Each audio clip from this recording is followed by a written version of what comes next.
Thanks for joining me for this snack. We're going to eat salmon on crackers.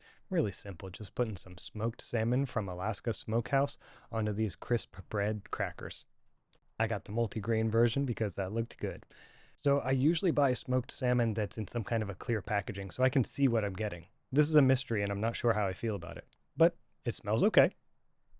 Smells smoky, not overly fishy, which is a good thing. But there is a lot of oil in the bag, and the fish kinda is oily. Flipping it over, the skin is still on it, which is not all that appetizing to look at, but I do eat the skin on smoked salmon. There's some nice nutrients in there that I don't want to miss out on. Presentation, though, kinda underwhelming. But let's try out the crisp bread. We're gonna crack this open. Crisp bread is sort of halfway between a bread and a cracker. It's crunchy, and it's got a lot of rye, oats, and wheat. Take a quick look at that. Great texture on that. That's lovely. I want to break off a little piece here. Yeah, very good crunch.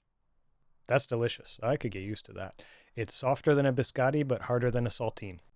You know what? That deserves a second one. Here we go. Nice. The crisp bread is pretty dry, and so I'm hoping that the salmon isn't too dry either. Otherwise, I'll need some water to go along with this. But yeah, let's dig into this. We'll cut up a piece of the salmon. Yeah, nice little serving, one for each cracker. Here we go. All right, I made one for me and one for you. You don't want one? All right, I'll eat both. But yeah, here we go. It smells all right. Smells decent. Mostly like smoked fish. It's not like seasoned, really. Salmony.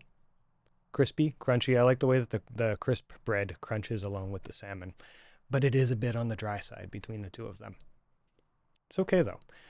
I'd really call this fair. The salmon is fair, and the crisp bread goes pretty well with it. Have I had better salmon?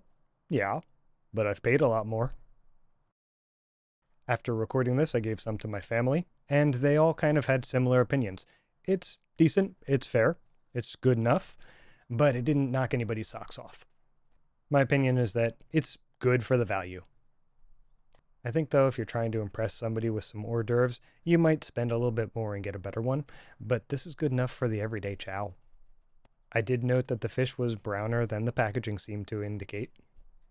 And if that means they didn't use colorants, I'm okay with that. But I do wish the product packaging matched the actual product more. Here's a quick look at the nutrition facts on both the salmon and then also on the crisp bread. Crisp bread. I gotta practice saying that. Note, contains wheat, may contain milk and sesame.